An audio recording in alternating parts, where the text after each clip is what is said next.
You say that Bernie Kerik should be granted immunity in exchange for testifying. Why? What kind of testimony does he have to offer?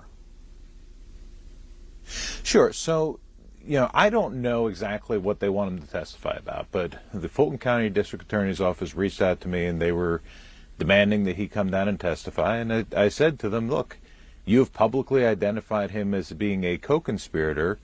And, the Supreme Court case law on this is very clear. When you publicly accuse somebody of a crime and then you want to compel them to come in and testify, they have a Fifth Amendment right against self-incrimination, even if they haven't done anything wrong. And so no competent criminal lawyer would allow him to come in and answer questions.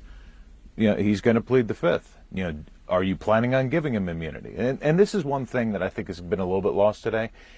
We didn't ask for immunity. Mr. Kerik isn't seeking immunity.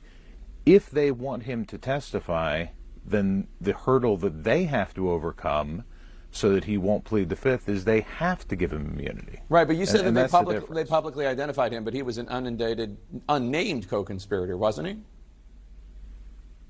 Well, it's been pretty clear who a lot of these co-conspirators are, and so when they describe somebody like that, co-conspirator number 5 is clearly Mr. Kerik. Your network has been on top of that as far as identifying all these people. So simply the fact that they didn't say his name in the document doesn't change the fact that they have identified him, by his actions as being a member of this conspiracy, and that is something that then implicates the Fifth Amendment. So you say prosecutors have told you, quote, if we wanted to indict Mr. Kerik, we would have already done so.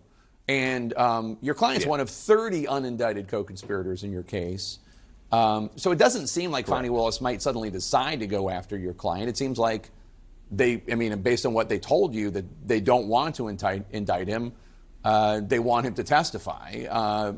Did he witness any criminality? Does he have testimony that is worth his testimony? Well, from my understanding, he does not have anything that would indicate criminality by the president, by Rudy Giuliani, or any member of the Giuliani team. Would he potentially be helpful in a case against Sidney Powell? I think he would. And I think that that's kind of a wrinkle to this case that's difficult on a whole bunch of different levels. So I could see why they would want him to testify relevant to Sidney Powell. But if you're not willing to give him the basic protections that any normal prosecutor in any other prosecuting office in the country would do, then you're just not going to be able to force him to testify.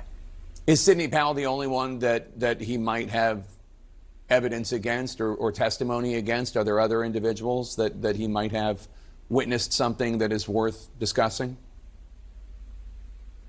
In this group, it is primarily Sidney Powell because the testimony that he has is that Rudy Giuliani and his whole team, they were pursuing leads. They were hampered by a lack of time, a lack of resources, and so that prevented them from being able to chase everything down completely. It certainly did lead to certain inaccuracies. But when they talk about people putting out knowingly false claims, Kerik and others are going to be able to point right over at Sidney Powell and say, hey, what they're accusing us of, she did. And then he's going to be able to testify about, that's why she was fired. That's why, President Trump told her she wasn't allowed back in the White House.